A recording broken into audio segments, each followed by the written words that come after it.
Welcome to Safe Doesn't Scale. I'm your host, David Walsh, founder of Limelight. This show is for marketing and growth leaders with a chip on their shoulder who are tired of playing it safe. Hey everyone, welcome to the show. Today we have Joseph Lewin who's going to be joining us, and actually it's the very first episode of Safe Doesn't Scale, the podcast. We've got some incredible guests already booked, and I'm really looking forward to bringing this content to you all. Joseph is going to interview me today, which is different than typical. I'm usually going to be your host, but Joseph is producing the show and he's an expert at this. And so Joseph, welcome to the show. Yeah, David, super excited to kick off Safe Doesn't Scale. And thank you for having me on to interview you for the first episode.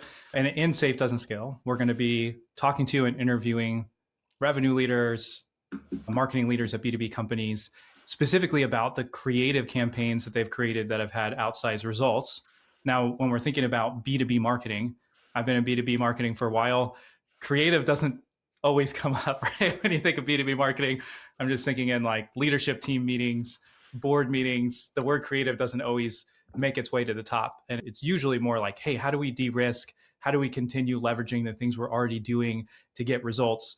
But from your perspective, that's not really how you're going to get those outsized results, that outsized scale. So I'd love for you to dig into why you believe creative marketing is so important in B2B. Yeah, honestly, such a great place to start. Well, let's start with the truth and the facts. It is easier than ever to create software. I'm in the B2B software industry, and I feel like it is now everyone just creates software and replicates their competitors so quickly using AI agents. And I feel like right now, features and product are not the differentiator. What's the differentiator is brand and its personality. And so when we looked at this market 2 years ago and we said, okay, marketing leaders need more efficient ways to grow. They're getting squeezed with paid ads, customer acquisitions costs are going up, and they're looking for new channels. What's the future of marketing going to look like? And I think it was personality-led marketing is going to be the focus. And I think a lot of companies that are corporate companies are now looking at, how do I get my executive leadership posting content? How do I get my employee advocacy posting content? How do I do creatives with creators to bring kind of that expertise and that personality to the go-to-market motion? So this is all driven off the fact that it's harder than ever to grow. And then consumers in B2B specifically, because that's the industry we're in, want a different way in which they learn in different ways, right? And it's completely different than before. So they're reading news feeds, they're listening to podcasts like this, they're reading newsletters. And so I think creative, to go back to your point, has become a key selling point for marketing leaders and operators. And I think it's more important than ever that you stand out from the crowd and cut through the noise. And people have been talking about this for decades, right? It's nothing new, but it's even more important now. And we're actually seeing, and I'll just say something bold, 10 years ago, people cared about social media. And then for about, 5, 8 years, nobody cared. It just kind of went to the wayside. It was like digital ads are working, outbound's working, everything else is working, let's just go. And what we're seeing, having built this product 2 years ago now, over the last 18 months, the interest in social has skyrocketed. And I'll give you examples. There's more companies posting, looking for heads of social, heads of brand, heads of marketing. There's more senior level titles. There's more compensation that's going to this role. People are just investing a lot more energy and effort into social than ever before because they realize it's the way to differentiate. So long-winded answer of telling you it's an exciting space to be in. Yeah, and it's interesting because my friend Bob Berg coined this idea of all things being equal, people are going to buy from the people who they know, like, and trust. And that phrase has been taken and, iterated on. So it's just know, like, and trust, right? And I think that's a huge piece of this, where people are going to know, like, and trust an individual way more than a company. And it used to be a little bit different than that, because if you had to buy something, the brand is so far disconnected from the individual. But now through social and through the fact that we're seeing that happen more and more, people are able to build trust with individuals. And so I think that's a huge factor in that. If you're going to go buy software, you're going to buy something like that, you want to buy from people that you know and that you trust, and ensure you're not being taken advantage of. And then, like you said, with AI agents and AI, especially in marketing and sales, it makes the barrier to entry to create outbound campaigns and things like that so much easier, that those channels are completely flooded. And then, all of the ad platforms are also flooded. So there's got to be a different way to come about it. I know that you have some stats that you've started to see around using creative and creative campaigns. Yeah, I mean, look, I think we have companies that are as large as Bill.com, ZoomInfo, ActiveCampaign, HubSpot, all the way down to early stage startup companies. And they come with a different budget. And sometimes it comes from paid ads, sometimes it comes from brand. And the brand people are all about like awareness and the, growth and marketing and demand gen people are all about SQLs and QLs. A lot of companies are just investing in this new traditional or non-traditional channels. And ultimately, in the end of the day, even if you're on the brand side, and we work with some of the biggest brand teams in the world, we say, hey, like this, we're trying to make this measurable, right? I understand that content and creative is about brand awareness for you all. It's also about how do we drive and show real revenue and impact? Because the truth is that all companies are trying to be more efficient, right? Like the time is now, like it's not the right time to go out and just spend money on brand without actually measuring the results. And measuring the results is really challenging in B2B, right? Companies have struggled with this for years. Revenue attribution is tough. So I think what we're trying to do and what we're trying to accomplish with a lot of these companies is make brand awareness plays lead gen. Like make sure that there's clear lines to revenue. And if you think about it, Joseph, that's the whole reason I launched this podcast, because we were speaking with so many of these amazing companies and we were going in deep into like, how is this working? What are you doing? What have you done over the last 12 months? What are the strategies you're thinking about for the next 12 months? And what we realized is that most people are being way more aggressive and way more risk taking than they used to be. Like a quote would be, if I was to pitch this idea 6 months ago or a year ago to my executive team, the answer would be like, no way, just plow the money into paid ads. Now they're like, absolutely, like we'll do anything. So it feels like the right time to think about more risky plays. And truthfully, I think people underestimate the risk associated with working with creatives and creators. Most of the time, especially in B2B, these are subject matter experts, professionals. They know what they're doing. They care about their personal brand. So it's quite different. But yeah, creative is a really interesting space to be in B2B. And I think it's now getting more budget than ever. Okay. So David, we were talking a little bit about why creative marketing is important, but I'd really love to get your perspective on what you see working with creative marketing and kind of the industry as a whole, where you see creative starting to really take effect. Yeah, I mean, it's an interesting time. Companies are getting access to tools that they never had access to before, right? And for better or for worse, marketing has become always on, meaning companies are learning about you and doing personalization in mass emailing that feels very inauthentic because it's so easy to notice if somebody has created this copy with AI. Like the amount of times I get an inbound, and I'm sure you do too, right? Where it's like a LinkedIn DM or an email, and it's like this crappy personalization that nobody cares about. And you're like, this is just lazy. So I think what happens is marketeers have become lazy and they're just using these tools to be always on. And they're just saying, let's just spam the TAM. Right? Total addressable market. Let's just hit everyone. And, if we get a conversion rate of 0.5%, that's fine. We're going to get the revenue. That is not the right way to approach this. I think what you need to do is you need to build a comprehensive strategy.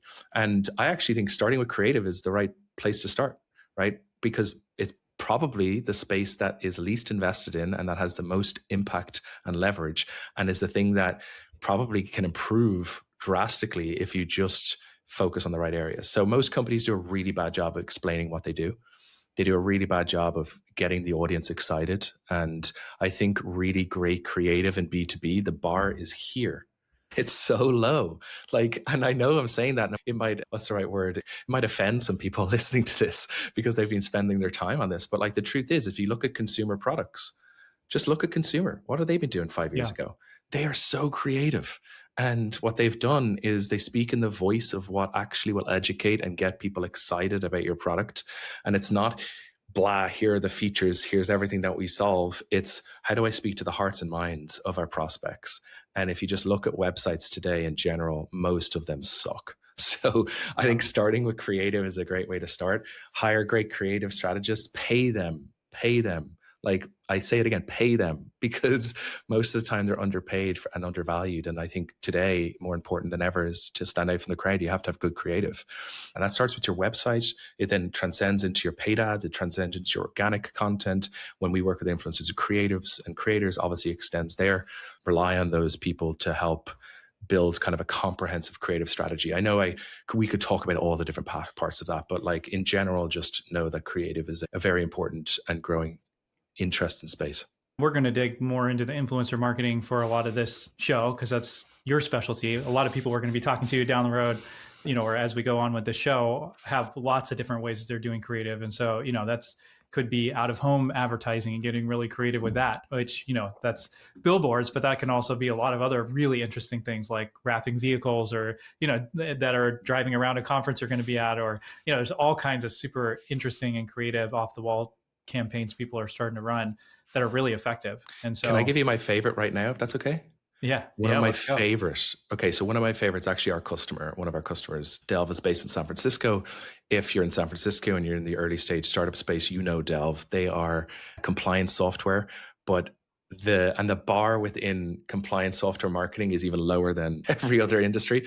They are going above and beyond. And what I mean by that is examples of things that they've done. They created doormats with their prospect's name on every doormat, customized, and then they hand delivered them to their office and said, "Hey, we want to put this doormat on your office." And just at the very bottom, it said, "Powered by Delve." And then some of the stuff that they've done with billboards and other field marketing and field advertising is so out there.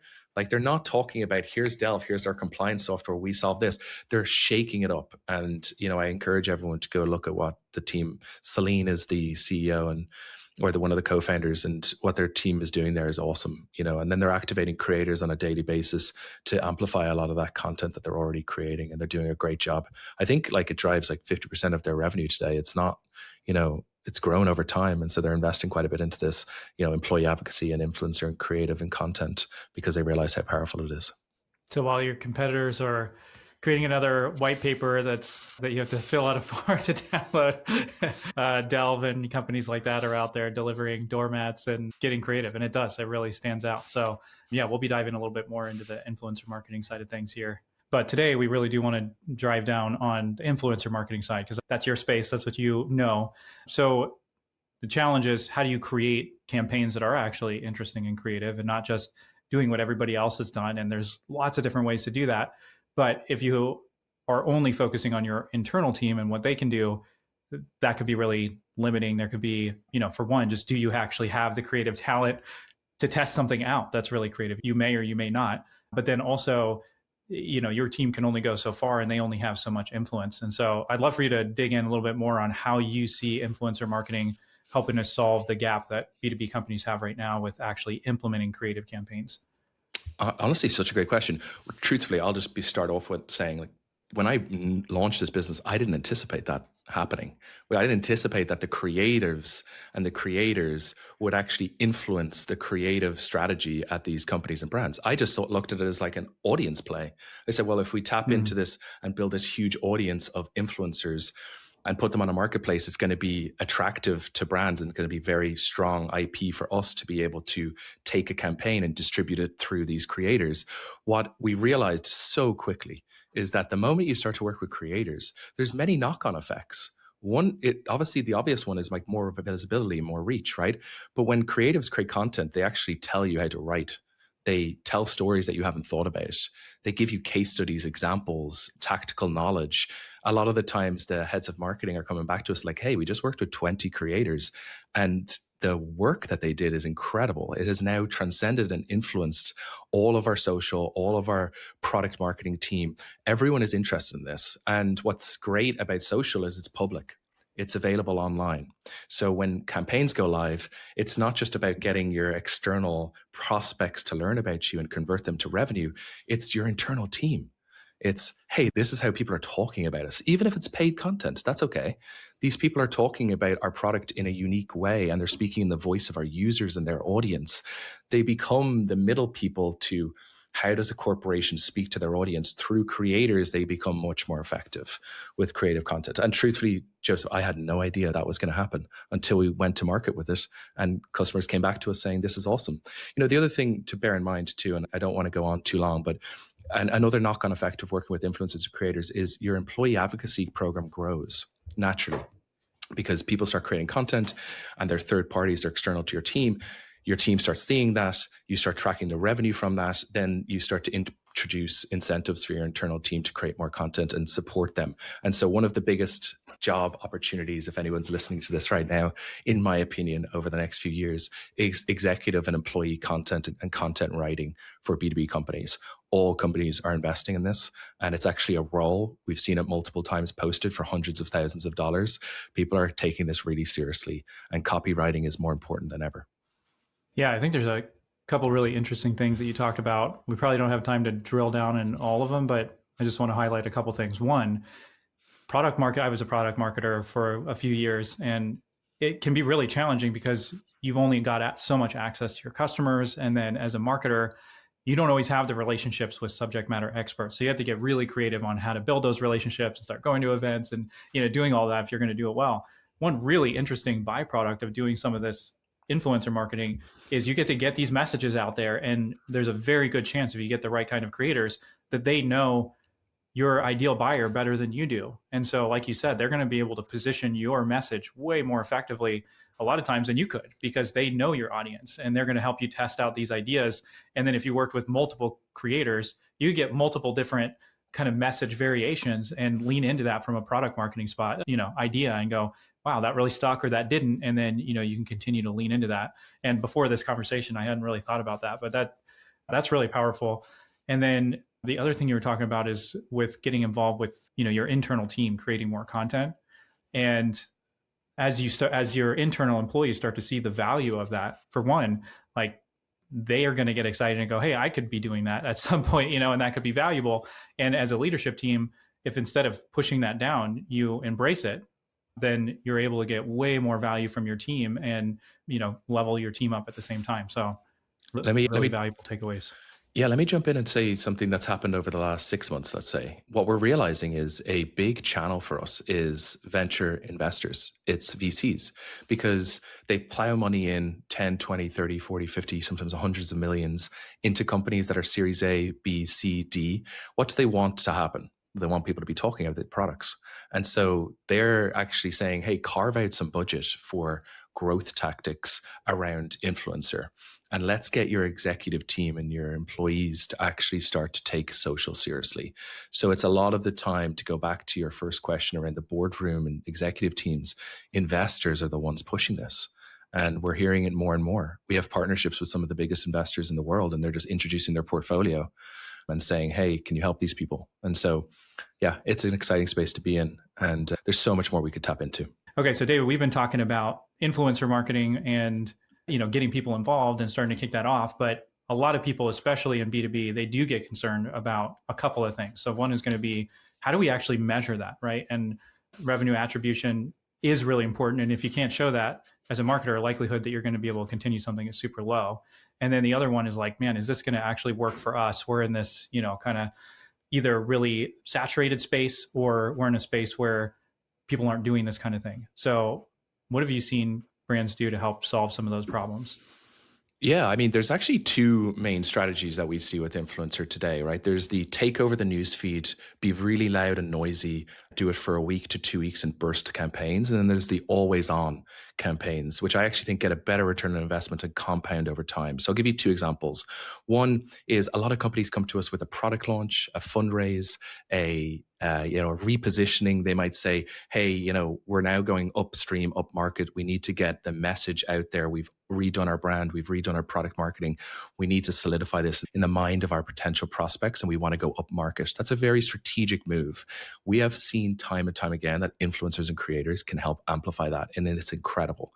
And then for like fundraise announcements, product launches, I'll give you an example. We had 11X 2 years ago come to us and say, hey, we've got this new product launch. Can you help us? And so they logged into the product. I actually didn't meet with them in the first 72 hours. I just saw them log in because we had a product-led strategy. They ended up interacting with maybe 150 creators, like almost in the first 1 hour, I would say. Within 24 hours, they had activated 25 creators, spent $25,000, got the creators to post content the next day. They had a ridiculously short timeline. Don't recommend that. But they got them to post up the next day, and the posts went viral. the product launch went viral. And part of that is because the content was amazing and they'd put a good amount of effort into like really engaging content. And AI was, for people that don't know, 11x is an AI SDR company. It was in the news for the wrong reasons, but the team is relatively good and it has a really good product. And so we just helped amplify that. And then they come back to us about 6 months later with the Series B announcement. And we're like, hey, can you help us? And so we activated about 50 creators. And again, they went viral. And to give you numbers, they generated 1,000 demos in 24 hours from influencers and creators when they first activated. The next time when they did the fundraise announcement, and part of this is other things around fundraise announcements, is always a little bit of a peak time in business development. But they attributed that they went from, instead of 1,000 demos a month, they went to 6,000 a month. And they attributed a lot of that to the influencers and creators helping amplify the message. So that's one example of a company, earlier stage AI software, blowing up because they went viral and they used creators and they used our product to activate it. We now power 50, 60% of most fundraise announcements in Silicon Valley. Like, they just come to us and they say, hey, like, can we activate creators? We're trying to figure out how to make it more long tail and give them an approach of like, hey, this is an annual contract and we want you to commit to this for the long term. So we weed out some companies that maybe aren't the right size or scale for us. Let me give you another example. Our very first customer was actually Clay. So if you've seen posts about Clay on LinkedIn, which I'm sure everyone on this website, everyone's seen posts about Clay. What a first customer to have. Like, I couldn't imagine a better customer. They basically came, we built a product alongside them 2 years ago. They said, hey, we're investing in our creative program. At the time, they had expert creators. So people building like video tactical, here's how you implement Clay at different agencies. And they had two problems. One, they wanted to go wider. They wanted to work and go broader and get more awareness outside of just their niche. And the second one was they were really well known in the, I would call it like agency world, and they wanted to go direct to brand. So Clay manages, I would say they've paid hundreds of creators to our product. I would argue that 80 to 90% of the posts on LinkedIn are paid through our platform. They have a very much always on campaign with a very important strategy of like big creators, middle creators, smaller niche creators, constantly creating content, like always creating content, keeping them at the top of the news feeds. They repurpose that content. And basically they've educated the whole market in GTM on how to do this. And for context, I don't know what the last raise was, but like when they came to us, they were relatively small. And then they raised like, I don't know, they're at a $500 million valuation. I think they just raised at $1 billion valuation. And that's in the last 2 years since we've been working with them. Can't attribute it all to us. Their product is awesome and they have a huge community of people, but using influencer creators is a big part of their strategy. And we get to work with their team like Obed, Bruno, another team member called Scott, who I'm meeting up with this Friday. So yeah, we love working with that team. And I think everyone's trying to replicate Clay. You know, most sales calls, I just say, hey, have you seen Clay? And they're like, yeah. And then they're like, okay, let's try replicate that. And so not everyone can do it as well as they do. Yeah, it's a good example because I've seen so many creators talking about Clay. There's especially a little window there, probably last year, where I had never heard of Clay before. And I started seeing campaigns left and right. I mean, I probably saw 15 or 20 people that I'm first connections with and see stuff in my feed all the time that were talking about Clay. And then I do see that come into my feed fairly regularly. And I could usually tell when there's a new campaign because I get a nice fresh set of new content coming through, and definitely made me aware about Clay and made me think about it and try to figure out more about how we can use it. So that's a great example. Let me give you actually a data point, which is important. So most companies that come to us are spending a fortune on paid ads. You know, I asked them in the first conversation, almost like, I think it's the third question I ask every time. How much money are you spending? And it's always like a ouch question, like, okay, you know, should we tell them the real number, or, you know, should we maybe reduce it a little bit? But ultimately, some of the companies we work with are huge, right? And I say, how much are you spending? They're like, oh, a couple of $1 million on paid ads. You know, even the smaller companies, how much are you spending? 100,000, 200,000 just on social and paid ads across LinkedIn and other social channels. And I'm typically like, okay, carve out 10, 20% of that. Let's start there. You know, let's test this. And the data supports that if you do a influencer post and then retarget it and turn it into a thought leadership piece of content. So that means a creator who has a large following creates a piece of content, tells a story about solving a problem using your product. It goes up on the newsfeed. It gets visibility for maybe 3 or 4 weeks on LinkedIn. You then take that piece of content, ask the creator, can you promote it or boost it? And then you boost it and it gets added to your LinkedIn ad channel, an ad campaign. And the moment that happens, you can retarget. So you can get really focused on who to show this ad to. And the data supports that those ads are 11 times more effective than traditional paid ads on LinkedIn. So if you're not doing thought leadership ads and you're listening to this today and you're thinking about doing it, DM me and I will tell you how to do it, because it is way more powerful. And we have companies doing this. They're just in awe. And the impact, Joseph, is they say, hey, can we actually reallocate some ad spend? Can we start to reallocate ad spend? And that was the ultimate thesis, is that we moved this towards paid ads and creators getting paid as part of that process. And that's a good transition into the kind of the next portion of our conversation here. And it is really interesting because when you're thinking of influencer or when I'm thinking of influencer marketing, it's typically around organic, right? But I think that's a really important layer in it. Like, you're already spending money on paid ads.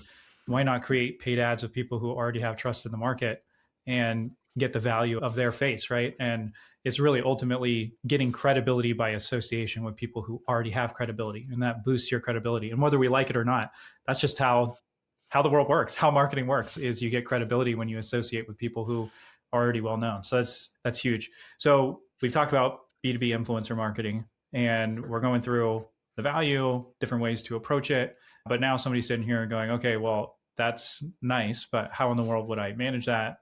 You got to reach out to creators, find their info, try to create contracts, manage that in spreadsheets or whatever. So how does Limelight help brands actually implement these campaigns, and what does using Limelight look like? Yeah, I mean, I actually just want to start by going back for 1 second and just saying one of the other knock-on effects, because as you were talking, it reminded me, one of the other knock-on effects that we're seeing over the last 3 months is a lot of this content is getting cited in LLMs, which means brands are paying creators, creating content, social content, LinkedIn content, articles, blogs, whatever it might be, YouTube videos. We help them with YouTube, LinkedIn, newsletters, podcasts, etc. That content is now getting cited in LLMs, and it's increasing the visibility of your brand in LLMs. And that is a huge opportunity. I think every single marketeer I meet, it's like, what's the number one priority? And the number one priority at every single board meeting is LLM visibility. And so because people are learning and go into those LLMs to find products, and you just need to rank there. So just want to call out, like, there's so many knock-on effects outside of just working with influencers. Specifically about Limelight. Look, when I got into this market, I had done influencer marketing in B2C in 2017. I launched a watch company, used influencers, had the Dallas Cowboys cheerleaders wearing my watches, which is my claim to fame. So knew about how to grow brands using creators and build brands quickly. And it was quite successful. And then I just realized when I got into this within B2B, the same challenges were true, which is influencers is super messy, right? You're dealing with human beings. Like, humans have brains and they're inefficient for the most part, right? Like, you have to deal with content calendars, scheduling, payments, messaging, negotiations, egos a lot of the time too. And so it's a really interesting opportunity to streamline a lot of all of that. So our product helps companies end to end. So sourcing the creators, we have a database, we match you to them based off your campaign and our AI and score them for you. And then we also have them applied to your live campaigns. We have a whole CRM in the middle, because once you scale this beyond 5 creators, it's a holy mess. And most companies are using Excel spreadsheets and waiting weeks for data. And then we have a whole measurement capabilities, which is like, how do we track this and how do we prove to the CFO that this is driving impact and make it easier and convenient? So I get asked quite a bit from investors, like, why now? And I say, more creators creating content than ever before. So there's more available ad space, and smaller creators are really powerful in B2B because they can influence the purchase of a product. So they don't have to have a huge following. It's just one customer. It's very valuable.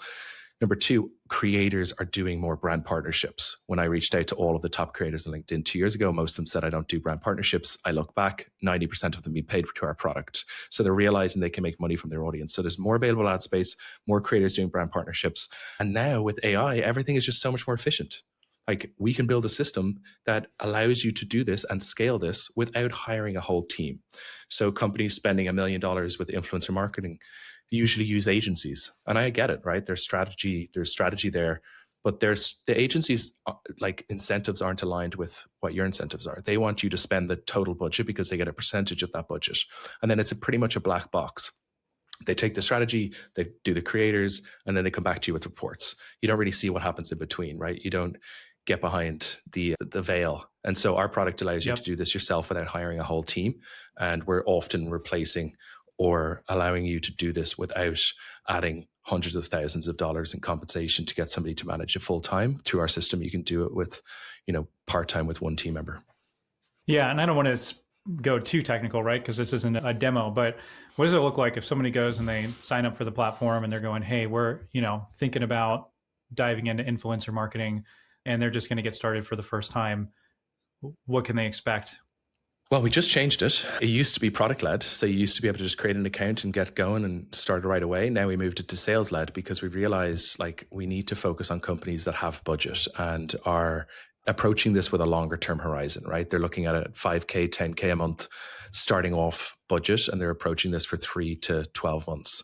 And so right now, if you sign up on the product, you can go through our Signals product and it will set up an account for you. But to get access to the influencer platform, we will qualify you through the onboarding process, and then you'll end up meeting me or one of our sales team to do an onboarding call and make sure that this is the right fit.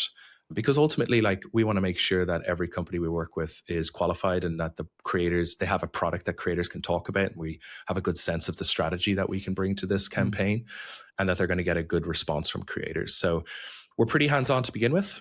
Fill out an onboarding form, takes 10 minutes to do, and then we can get going right away. Drop in a credit card, and I think within 24 hours you're going to have your whole, you could even start to outreach and activate creators pretty quickly. Now there is a bit of a time gap. Like if you're looking at, I need to go live with creators in a couple of weeks from now, you want to make sure that you give enough time buffer, because the challenge is getting on the content calendar of a lot of these creators. Yep. If you want to move that forward and be more aggressive and say, hey, I need you to post on this date or next week, you're going to just pay a little bit of a premium for those creators.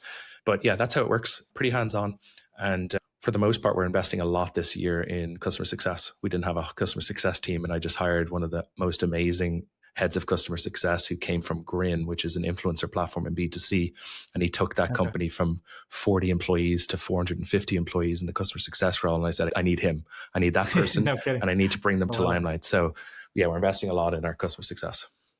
Yeah. So, and I've gotten to see inside the platform and how it works, and it's really super intuitive. You're basically getting in, your team's going to help set up these initial campaigns, and then even the system does a good job at finding creators that would be a good fit. So some of it's not even you have to go find them. Some of them are going to come to you, and then the system's going to help you. Limelight's going to help you find some of those creators, and then you can go and explore and try to find people who you would think would be a good fit. Then you find those people and you can reach out, manage everything end to end, right? The outreach, figuring out the contract and all of that stuff, right, can be managed inside of Limelight. So it's really easy to use that way. And then one other thing I'd like to touch on from the value of Limelight and some of what you guys are providing is around the measurement piece. And I know you have some really good stories around companies who have started using Limelight, even that were running influencer campaigns. They couldn't quite figure out whether it was working. They thought it did. And they're like, we feel good about these. And then you've been able to help them start to measure that and really see the impact. So I'd love for you to share a little bit about how Limelight helps with measurement. Yeah, maybe I'll start with a story. So I don't want to tell you the exact customer, but I'll tell you that we work with the likes of Webflow, ZoomInfo, Bill.com, HubSpot, huge enterprises, right?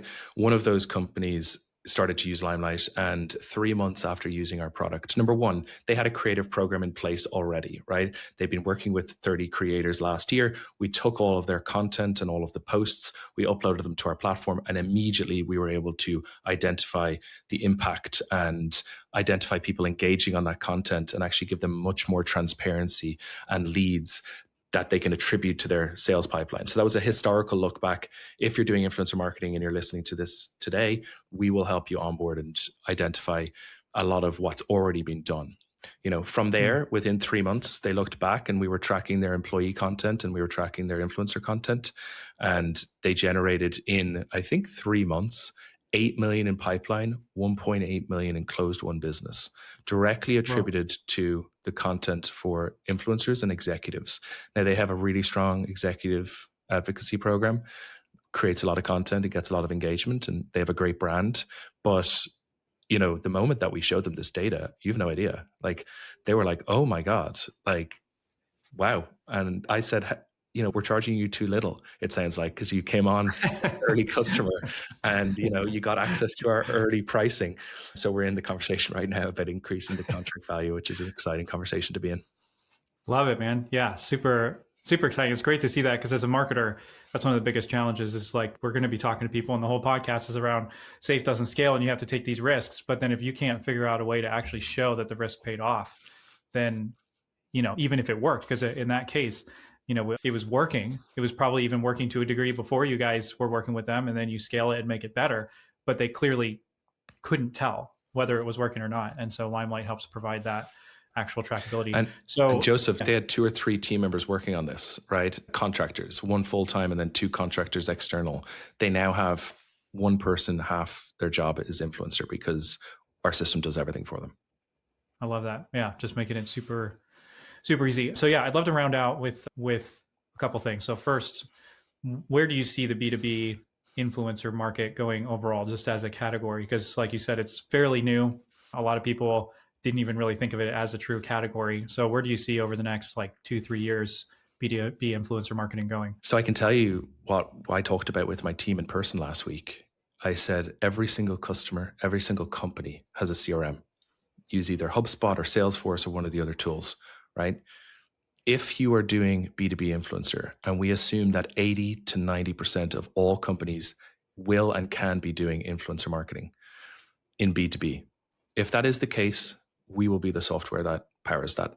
So our goal is to be the infrastructure that powers this and makes it scalable.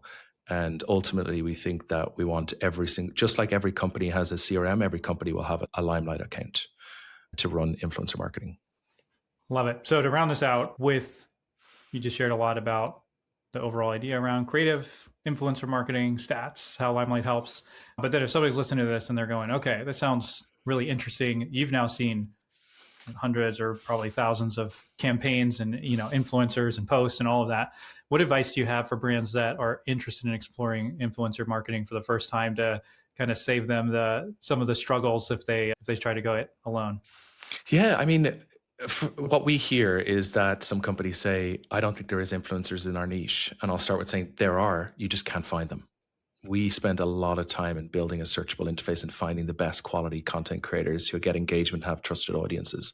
So if you're thinking about doing influencer marketing, it can become really expensive really quickly if you don't know what you're doing.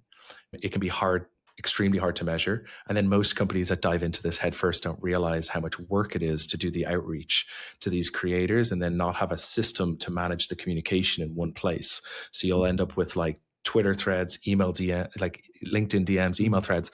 So if you're thinking about doing this, I would say start with a systematized approach. Focus on what are we trying to accomplish? What is our current marketing or growth objectives for the next 2 or 3 quarters? Where does influencer fit in there? And what are we willing to test? And how can we amplify already what we're doing by using these creators and getting them to create content? And then, just take a scientific and a creative approach to this. And I think work with an expert, right? Go to our website at limelighthq.com, look at the resources and the case studies and the examples. We're going to be posting more and more of them. DM me on LinkedIn and, I'll definitely get back to you. So don't go into this blind. Don't go in and say, I want to spend $100,000 and I'm just going to hire a contractor to do it, because it will become a mess and very hard to measure. And so measurement is critical. And that's why we plug into a lot of the systems that companies use to make sure that we're tracking the data that they need to be able to report back to their CFO. Yeah, well, David, I'm super excited to see where Limelight is going. And I'm excited to see more companies getting into creative marketing and B2B influencer marketing specifically. So thanks so much for letting me join you and talk through some of this. So Joseph, I know that we talked about a lot there and, we covered a lot of ground. I'm really excited for these conversations. This one is a little bit different. You're interviewing me. I think in future, we're going to be interviewing heads of marketing, heads of growth, heads of revenue, and some of the conversations and the stories and the data these companies are sharing is incredible on what's working. So I'm excited for this Safe Doesn't Scale podcast. Our focus is to bring examples that companies are doing marketing and growth tactics differently in B2B and bring them to you. So I appreciate you joining for the first episode and walking me through it. And I'm really excited about some of the recordings that we've already done and bringing them to the masses. Thanks for listening. Don't forget to like and subscribe to Safe Doesn't Scale on Spotify, Apple Podcasts, or wherever you listen. Limelight is the leading AI-powered B2B influencer marketplace and social signals platform. Brands like HubSpot, Webflow, and ZoomInfo use Limelight to power influencer programs at scale. Start your first campaign at limelighthq.com.